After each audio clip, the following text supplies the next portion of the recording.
Attack म्हणजे जंगलातली तरारक गोष्ट. सातपुडा पर्वताच्या दऱ्यांमध्ये एक लहानसं गाव होतं, रामनगर. गावाच्या आजूबाजूला दाट जंगल, झऱ्यांचं पाणी आणि रात्रीच्या वेळेला हरणं, ससे आणि कधी कधी चित्त्याचे पावळ्यांचे ठसे दिसायचे. एका सकाळी गणू पाटील आपल्या बैलांसोबत शेतात गेला होता.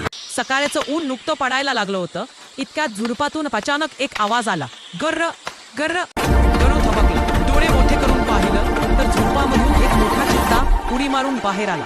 क्षणात बैल घाबरून पळाले. गणूने हातातली कुऱ्हाड घट्ट धरली. चित्ता थोड्या अंतरावर थांबला.